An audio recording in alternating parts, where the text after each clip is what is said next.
E no quadro de entrevista desta semana, aqui no Personal Branding TV, nós temos um assunto muito importante para você e um convidado muito especial que vai falar conosco sobre direito digital e segurança da informação para sua marca pessoal na internet.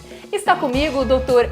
Hélio Augusto Camargo de Abreu. Ele está falando diretamente de Curitiba nessa entrevista exclusiva para a gente. O Dr. Hélio é administrador e advogado, sócio da LMN Advocacia, é especialista em direito digital com ênfase em segurança da informação, possui mais de 30 anos de atuação em empresas de tecnologia, é professor de pós-graduação na área de direito digital, coautor do e-book sobre propriedade intelectual na OAB Paraná em 2013 e dos livros de Direito de Perícia Forense e também de Direito para as Empresas de TI da FAEL em 2015. Fique atento porque esse assunto é um divisor de águas da sua marca pessoal na internet. Com vocês, Dr. Hélio Augusto Camargo de Abreu. Obrigado, Daniela. Obrigado aos ouvintes. Maravilha. Vamos começar, então, explicando um pouquinho o que é o direito digital. Por que é importante nós olharmos com muita atenção, com muito cuidado a esse assunto e quais as aplicações, tanto para nós enquanto profissionais, quanto para as organizações. Pois bem, Daniela, o direito digital é considerado hoje no mundo jurídico um direito não autônomo, tá? Mas ele acaba tendo aplicação em todos os direitos, direito do trabalho, comercial, civil, penal e todos os outros. O que acontece? Hoje nós convivemos com a necessidade de preservar os ativos intangíveis como marca, produto, reputação das empresas no mercado. Vamos pegar como exemplo o e-commerce. O e-commerce hoje, que tanto está em voga e muita gente faz compra online, exige cada vez mais regras claras de contato com a empresa que está oferecendo o produto, qual a qualidade do produto, o tamanho, o peso do produto, e também exige que tenha no e-commerce termos de uso bem claros para o usuário e a política de privacidade. Eu, como usuário, cadastro meus dados, o que esse site vai fazer com os meus dados, né? Uhum. E na esfera trabalhista, veja que interessante. Hoje a gente convive diariamente com diversas demandas na Justiça do Trabalho que tiveram origem em vazamento de informação, né? É o funcionário que usa o e-mail corporativo para mandar informação sigilosa para o e-mail pessoal. É o funcionário que pega o crachá da empresa ou o uniforme da empresa, vai para um bar depois do expediente, toma todas, posta a fotografia no Facebook e sai lá a imagem do funcionário e a imagem da empresa. E tudo isso tem gerado muito passivo trabalhista, porque o gestor, que é o usuário de tecnologia, exige cada vez mais que seu funcionário esteja à disposição dele. O funcionário tem um expediente até determinado horário, mas o gestor não se contenta com isso. Ele manda e-mail às 8 horas da noite e fica aguardando a resposta do funcionário. O que acontece? O funcionário responde. Ele gera uma possibilidade de passivo trabalhista. Isso pode ser resolvido com uma norma, com uma orientação, com uma palestra, com um trabalho preventivo. E é isso que as empresas precisam entender. Olha só que importante, né? De um lado, nós temos as organizações e até onde que vai o direito, os deveres das organizações, a questão da necessidade de informar, né, as políticas da organização e entender até onde que é o limite, né, entre o profissional e o pessoal. E, de outro lado, vem exatamente o mesmo desafio para os profissionais, que pensam muitas vezes que até às 18 horas eu sou profissional, depois eu sou pessoa. Então, passa pela etiqueta, passa pela ética, mas passa também pela questão da legislação, de nós conhecermos a legislação e saber quais são as práticas. E aí não entra somente a questão da reputação, mas é toda uma carreira em jogo, né? Porque muitas vezes esse profissional, ele leva muito tempo para trabalhar, para desenvolver, fortalecer a sua marca pessoal, a sua reputação, e um deslize como esse, seja na internet ou fora dela, pode comprometer e até, enfim, levar a questões jurídicas, como processo e tudo mais, não é? Exatamente. Eu costumo dizer que o adolescente inconsequente de ontem sofre as consequências hoje, né? Você não tem hoje ainda no direito o direito de esquecimento. Não é uma besteirinha, uma frase que eu escrevi numa rede social sem pensar, sem ter agido de forma ética e segura, tudo isso vai acabar gerando consequência lá na frente. Hoje, qualquer área de recursos humanos busca informações sobre os candidatos nas redes sociais. Isso. Então, se eu apareço em rede social sempre com um copo de bebida na mão, sempre mal vestido, com barba por fazer, eu nunca vou conseguir emprego. E parece que as pessoas não entendem isso, né? Assim, mas eu mando currículo para todo mundo e eu não consigo sequer uma entrevista.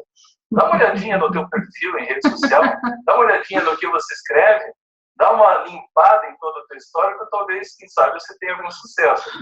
O doutor Hélio, além de especialista em direito digital e segurança da informação, expert em personal branding. E isso é muito gratificante ouvir, porque é exatamente isso. Às vezes o profissional ele se questiona por que as coisas não acontecem, mas não percebe no que ele está emitindo, né? O que as suas práticas estão dizendo a respeito.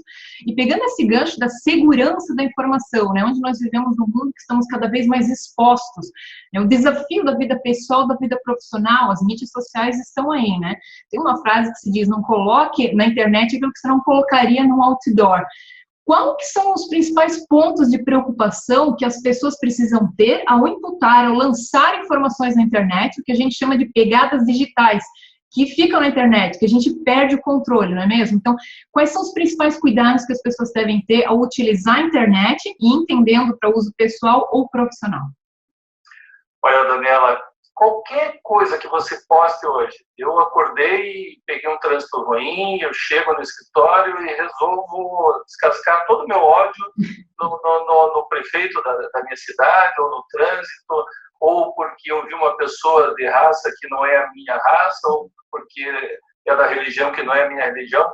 Qualquer postura dessas. E recentemente eu tive um caso de uma pessoa que entrou no ônibus aqui em Curitiba e confundiu um passageiro do ônibus com uma pessoa que ele julga ser pedófilo. Imagine a consequência. Ele postou, pessoal, toma cuidado, fulano do ônibus tal, blá, blá, blá. Nós descobrimos que ele era funcionário há 29 anos de uma grande empresa aqui em Curitiba, gerou um problemão na vida dessa pessoa. Ele é casado com 2 filhas adolescentes que chegaram no colégio e receberam essa notícia, olha, estão postando que teu pai é pedófilo. Imagine a consequência disso. Então, hoje o mundo digital cria rastros que você consegue levantar a hora, minuto e segundo que aquela pessoa postou, em qual canal ela postou. Então, se ela postou, ela tem que assumir as consequências. Nas escolas existe uma orientação muito grande, né, para que os próprios professores orientem os alunos para substituir, quem sabe, alguma orientação que não veio de casa. Se você criar uma cartilha, eu já fiz esse trabalho, criar cartilha dentro de uma escola hoje, orientando o uso correto e ético da tecnologia, aí essa criança leva para casa, acaba ensinando os pais aquilo que na geração deles não foi ensinado. Hoje a criança nasce com o dedinho passando, virando página em iPad. É verdade. Quer dizer, é um absurdo. Então a gente precisa se acostumar. Agora, eu como advogado vou dizer, não, eu tenho 50 e poucos anos, eu não vou entrar nesse mundo da tecnologia. Hoje o mundo jurídico vive em processo eletrônico. E para mim gera uma facilidade absurda, porque se eu tive um dia corrido e não tive tempo de fazer uma petição, às 11 horas da noite eu consigo fazer isso. Quando o processo era em papel, eu não conseguia fazer isso. Tinha que obedecer o horário do fórum. Novos tempos, né? Novos tempos. Então, as empresas, inclusive, uma importante constatação é o seguinte, hoje as empresas já fornecem para os seus consumidores esse recurso de você não ter mais que ligar para uma unidade de resposta audível e ouvir aquela vozinha chata, olha, se você está bravo, aperte 1, se você está muito bravo, aperte 2 e tal, né? Você, automaticamente, ao postar num Reclame Aqui ou qualquer site especializado nessa área, a empresa já tem uma equipe que vasculha tudo que estão falando nas redes sociais sobre os produtos dela. Então, ela toma a iniciativa preventiva no sentido de dizer, olha, querido consumidor, se você teve problema, nós vamos entrar em contato, nos deem um e-mail de contato e tal, não substituir o produto. O fato do consumidor, Daniela, perceber que existe uma resposta às suas reivindicações ele para pensar antes de fazê-las, entendeu? Então ele filtra mais. Opa, não posso falar porque todo mundo está vendo o que eu estou falando, não posso escrever qualquer coisa. É muito interessante isso. Perfeito, doutor Hélio. Eu quero pegar esse gancho que o senhor falou sobre o Reclame Aqui. Então, nós como consumidores, até onde que vai o direito e a forma correta de reclamar, né? E assim como as marcas corporativas e produtos estão expostos, estão suscetíveis, o cuidar da reputação online, né, o monitorar a sua marca na internet, o quanto empresas já estão preocupadas e fazem isso, também é uma recomendação dentro do personal branding que a gente faz para as pessoas, né? Existem algumas ferramentas gratuitas e outras pagas que possibilitam aos usuários fazer esse monitoramento do seu nome toda vez que você é citado, enfim, para que você possa ter uma rápida resposta. Isso é muito positivo, faz parte do gerenciamento. Num site como o Reclame Aqui, que ele é muito voltado, e entre outros, iniciativas que existem de apoio ao consumidor, que são orientadas justamente a trazer mais transparência, a deixar expostos os problemas, as situações, para que as empresas venham agir.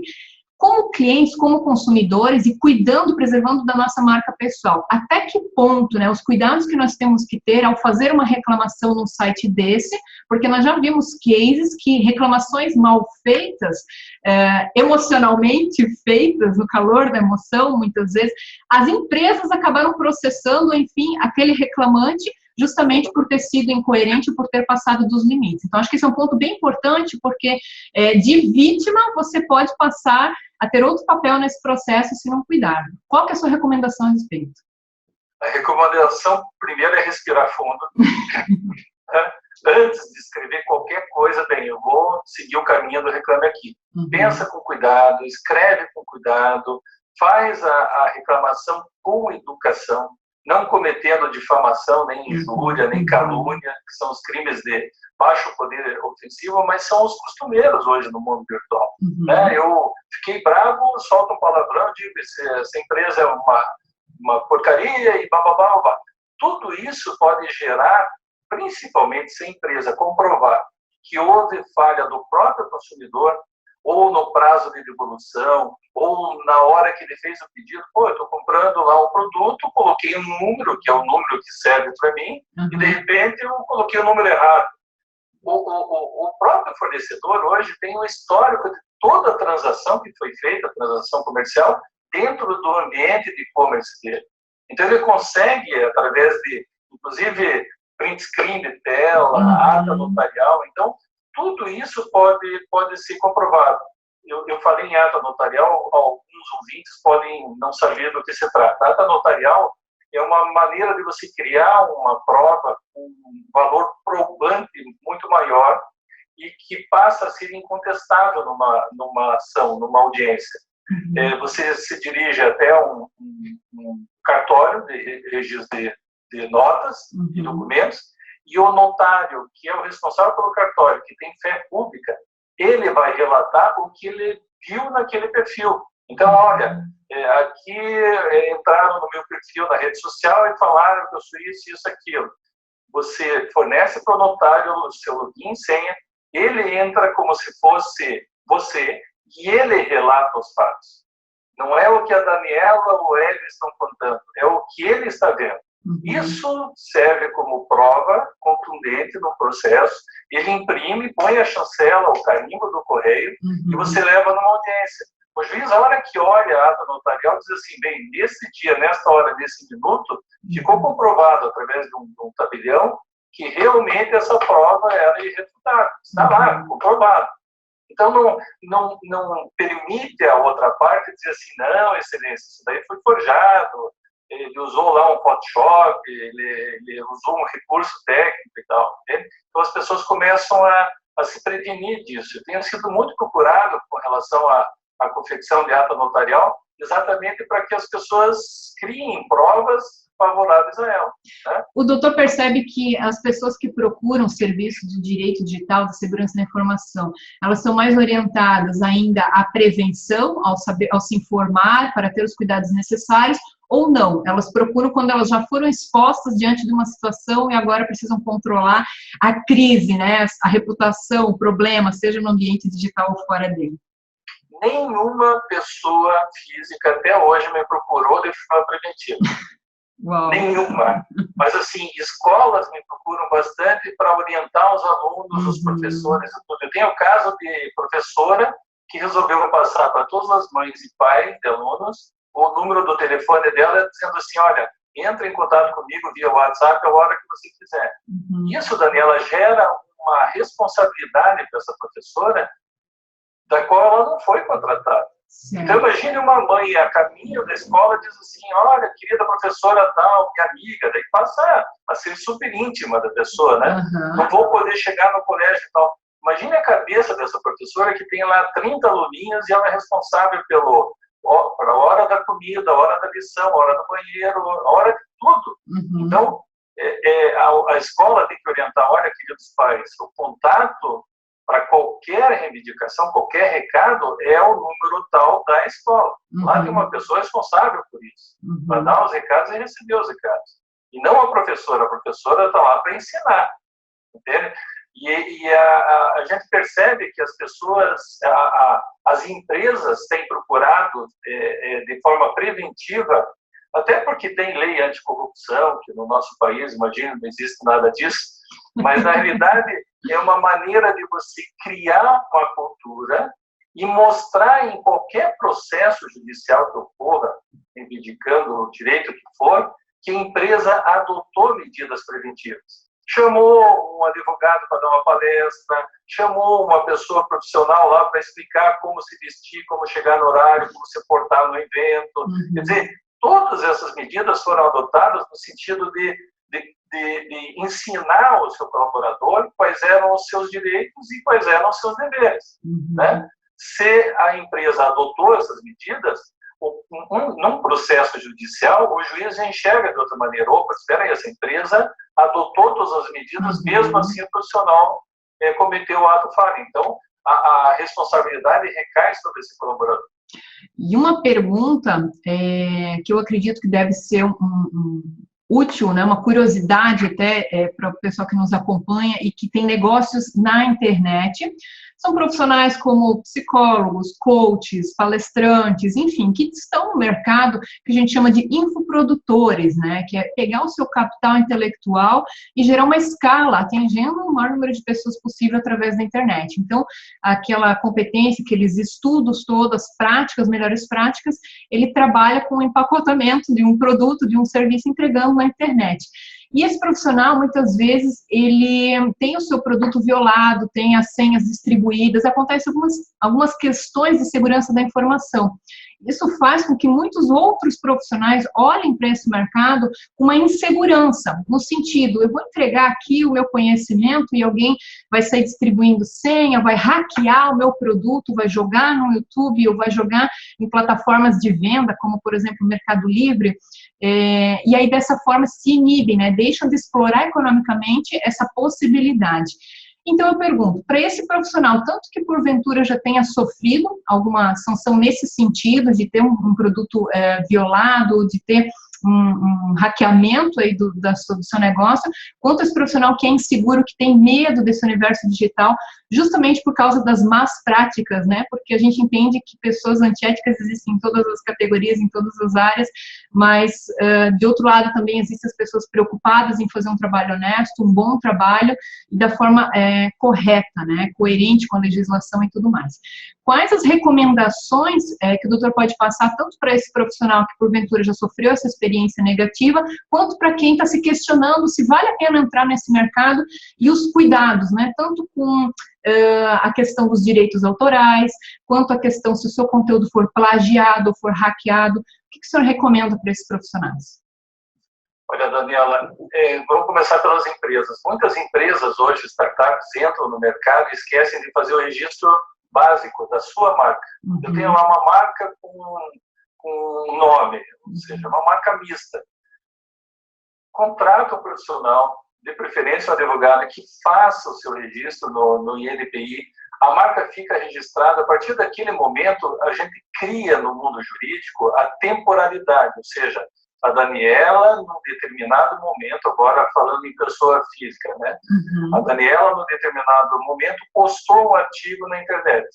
Esse artigo, a Daniela sempre vai estar vasculhando lá sobre o que estão falando dela. Então, entre aspas, coloco lá o nome, Daniela com sobrenome, fecha aspas, automaticamente tudo que estão falando sobre a Daniela, escrevendo sobre a Daniela, o Google vai entregar de bandeja para você. Então, é importante que todo mundo faça isso.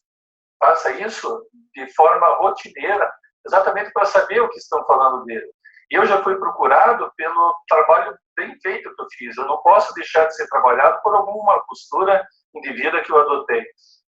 E se você cria esse costume, você automaticamente criando anterioridade, você se protege em termos de direito autoral. Então, se porventura algum oportunista resolver pegar o teu texto e passar a postar dizendo que foi ele o autor, você consegue comprovar hoje, através de perícia técnica, que você foi a precursora porque você postou primeiro.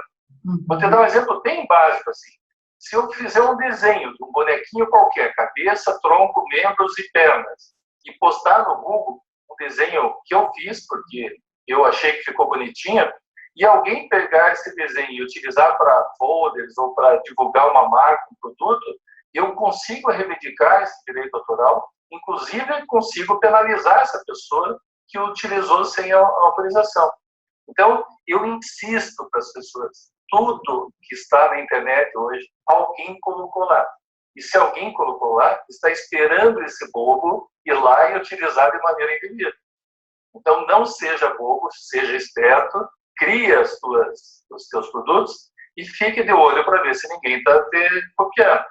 Porque, realmente, eu posso ter uma foto minha, alguém vai lá, tira a minha cabeça, põe uma outra cabeça e eu passo a ser uma outra pessoa. E isso então, vale, e isso é tão interessante porque isso vale para compra de fontes, para fotos, para textos, todos os detalhes que são relacionados ao universo da informação, da marca, são cruciais saber se eles são de uso livre, se eles têm algum direito, quantas fotografias, né, que são publicadas e divulgadas sem os devidos créditos, muitas vezes, ou trocado, e tudo isso há penalidades, né, as pessoas precisam se atentar quanto a isso. Se eu colocar lá a fonte e tal, ou autor desconhecido, você não sabe quem é o autor, coloca autor desconhecido, mas automaticamente... Não assuma, né? Ótimo, é bem isso que acontece. E quando acontece, vamos falar do plágio, eu não sei se existe o semiplágio, que é a cópia parcial de citações de conteúdos, ou muitas vezes se pega um conteúdo num outro idioma e se traz para a sua língua mãe, a partir da citação da fonte original. Isso é possível? Isso não é considerado plágio? Se fez a tradução de um outro idioma, acrescentando uma análise. Existe isso, semiplágio ou não? Ou é ou não é o plágio? Não, é ou não é o plágio. Você citando a fonte, Daniela, você se exime dessa responsabilidade. O silêncio, se eu posto alguma coisa e me mantenho em silêncio, eu estou assumindo que aquela postagem é de minha autoria. Isso é que não deve ser feito. Uma situação que chega a ser jocosa, que eu enfrento todos os dias. Quando eu estou dando aula, normalmente é menina. A menina pergunta assim, professor, olha, eu tenho um namorado muito ciumento. E o meu namorado diz assim, querida, por que você não me passa o teu login e senha? Daniela, isso não existe, isso é crime de falsa identidade, as pessoas não têm noção disso. Quando eu estou falando de maneira engraçada, namorado e namorada, ou marido e mulher, eu digo assim, responda para o teu namorado, querido, eu não posso fazer isso, porque isso é crime de falsa identidade, quem vai estar cometendo é você, e você vai ter uma pena de 3 meses de reclusão, e multa. Você quer? A hora que eu quiser me livrar de você, eu vou te passar uma demissão. Uau, isso é muito estratégico. E isso é interessante porque enquanto está namorando não pensa nisso, né? Mas na primeira briga isso já começa a ser uma hipótese. Exatamente isso. E trazendo para o mundo corporativo, Daniela, os diretores e gestores de antigamente, dessa turma do cabelinho branco, tinham o costume de passar login e senha para sua secretária. Isso não existe, minha gente, sabe? Se o gestor não se conscientizar de que o exemplo tem que partir dele, os seus funcionários nunca vão seguir o mesmo caminho. Eles vão continuar mandando imprimir documento em impressora e não vão buscar, eles vão continuar vazando informação através do seu e-mail corporativo para o seu e-mail pessoal, achando que aquilo é super normal. Aliás, falando em corporativo, tem uma questão bem interessante que eu esqueci de mencionar.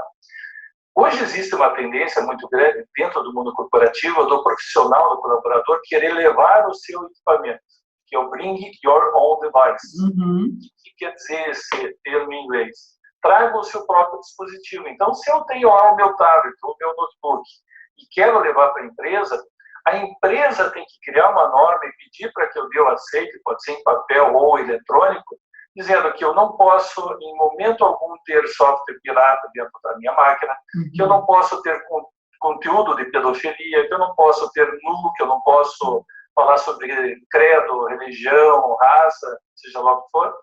Por quê? Porque a partir do momento que eu levo o meu dispositivo e concordo com essas regras, qualquer auditoria que a empresa sofrer, a responsabilidade vai ser do colaborador. O colaborador assumiu essa responsabilidade. Percebe? É igual a história do e-mail depois do expediente. O gestor manda e-mail depois do expediente, cria uma norma dentro da empresa, dizendo assim, olha, querido colaborador, se você receber qualquer sinal de mensagem eletrônica, sinal de fumaça, e-mail, qualquer coisa depois do teu expediente, e quiser responder, vai ser por livre e espontânea vontade. A partir do momento que o colaborador dá o aceite nisso, você comprova numa ação judicial, dizendo, olha, excelência, ele foi orientado sobre isso e mesmo assim cometeu o ato ilícito. Doutor, e tudo é prova, né? Não é apenas o e-mail ou que você joga enfim, nas mídias sociais, mas aquilo que você coloca no WhatsApp, aquilo que você manda via Skype, inbox no Facebook, qualquer forma de registro, seja texto, áudio ou vídeo, serve como uma prova, serve como uma documentação, certo? Serve como documentação, inclusive tem algumas empresas que permitem que o funcionário utilize o Skype pessoal. As empresas têm que criar um Skype corporativo para que o funcionário tenha essa responsabilidade de escrever aquilo que realmente quer dizer respeito à atividade profissional dele. Né? Eu já tive auditoria, através de pendrive, de entregar para o cartório, responsável pelo cartório emitir a ata notarial baseado em conversas que foram trocadas via Skype. Mas era um equipamento corporativo. Então, o funcionário, ou seja, recrutado, ele tem que saber que aquele equipamento é da empresa, que o e-mail é da empresa e que tem que ser usado tão somente para assuntos da empresa e não assunto pessoal. Eu não posso usar o e-mail corporativo para recado pessoal, para marcar balada, para conversar com a esposa. Não existe isso. Né? Tem que ter essa responsabilidade. Excelente, excelente. Me permite fazer uma pergunta aqui que sai um pouquinho do mundo online, mas ainda vinculando o ambiente corporativo e o que afeta a reputação e a marca de vários profissionais. É muitas vezes a descida no elevador ou é o almoço no restaurante, e onde são citados muitas vezes, né, segredos corporativos, fala-se de um determinado cliente ou de um fornecedor indevidamente, e existe uma terceira pessoa, uma testemunha que vê esse ato e acaba não ficando feliz com isso e acaba levando isso para, enfim, para outras pessoas, para o dono da empresa, e isso acaba sendo convocado aí no sentido de, olha, estão falando sobre algo que não deveria ser falado, aconteceu fora da organização. Nesse caso, havendo que a gente chama de testemunho ocular, não sei se é o seu termo correto, mas alguém que testemunhou um fato de terceiros e que pode comprometer um negócio ou uma reputação. Esse é um exemplo, é uma situação onde cabe uma ocorrência legal, cabe uma ação, tendo uma pessoa testemunhando e vendo a situação e trazendo a conhecimento das pessoas prejudicadas. Como é que isso é comum? O doutor já presenciou esses casos? Como é que o doutor vê essa questão? É muito raro acontecer isso, tá? Porque hoje todas essas externações de insatisfações e tudo são feitas no mundo virtual. Mas conversa de elevador, você colocou muito bem, é a mesma coisa que antigamente eu ia comprar pão e dizia, pô, e daí, seu Manuel, tudo bem? Olha, a empresa está falindo, tal, etc, etc. Hoje ganhou uma proporção muito maior no mundo virtual, né? Mas é difícil hoje você trazer uma testemunha, e o nosso judiciário está tão abarrotado de ações, para você trazer uma testemunha dizendo assim, ele falou isso, ou ele vazou a informação, o juiz vai pedir uma prova mais contundente, entendeu? Então, é muito difícil você criar hoje um processo baseado tão somente em testemunhas, né? É muito mais baseado em provas palpáveis, né? Que realmente possam gerar alguma reação. E aí vem essa questão, né? Às vezes o judiciário ele pode ser mais moroso, né? Pode realmente exigir mais provas, mas a reputação daquela pessoa rapidamente, facilmente pode ser manchada, né? Então são os dois viés que ela precisa tomar muito cuidado. É muito, muito difícil você recuperar. É muito difícil. Hoje eu tenho assim situações de pessoas que arranco os cabelos, meu Deus do céu, aquele dia eu acordei super mal e resolvi botar todo o meu ódio online. E o que eu faço agora? Não faz nada. Agora você vá online outra vez e peça desculpa para todo mundo. É muito fácil você cometer um deslize. E é muito difícil para as pessoas assumir essa responsabilidade do cometimento do deslize e pedir desculpa para as pessoas. Então, acontece assim, eu mando um e-mail para a Daniela. Vamos imaginar que a gente está marcando uma entrevista, uma reunião, alguma coisa assim. Eu tenho na minha mala direta mais 3, 4 Danielas. E, de repente, eu mando o texto que eu queria mandar para você, a pessoa Daniela errada. Então, automaticamente, eu tenho que mandar um e-mail para a Daniela errada, dizendo, olha, Daniela, eu mandei um texto que não tem nada a ver com você. Então, por favor, desconsidere. Por isso que eu sempre sugiro no mundo corporativo que você tenha na assinatura do e-mail, se você não é o destinatário dessa mensagem, desconsidere. Então, opa, então eu estou certinha, a minha assinatura está bonitinha. Eu recebi, exatamente. Então, assim, são atos preventivos que te eximem de qualquer responsabilidade. Se a Daniela errada utilizar aquela informação de forma indevida, vai ser ela responsável, não eu. Né? Eu adotei as medidas corretivas no sentido de estancar ali o problema. Né? Muito obrigada por estar contribuindo com essas ricas informações. Eu tenho certeza que não será a única oportunidade, você será sempre bem-vindo aqui no Personal Branding TV. Tem muito conteúdo para explorar. Desejo muito sucesso na sua jornada e que tenhamos novas oportunidades.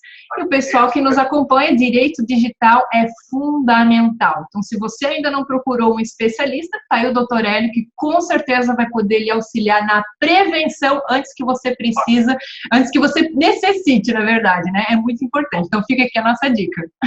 É muito mais fácil você prevenir do que corrigir. A correção realmente dá uma dor de cabeça. Agradeço imensamente o teu convite, adorei as tuas perguntas, acho que são exatamente as perguntas que eu gostaria de poder responder e espero realmente que o público tenha gostado da nossa conversa. Maravilha, muito obrigado e até a próxima. Até mais, obrigado. Dr. Hélio, muito obrigado por ter concedido essa entrevista em exclusividade aqui para o Personal Branding TV. Informações valiosíssimas que com certeza a gente poderia estar conversando aqui por horas e horas. Então já fica desde já aberto o convite para você retornar aqui com a gente, porque é muito importante esse assunto sobre direito digital e segurança da informação. Seja você como profissional, seja você na organização ou como um profissional dentro da organização. Fique atento que na próxima semana tem mais entrevista para você aqui no personalbrandingtv.com.br.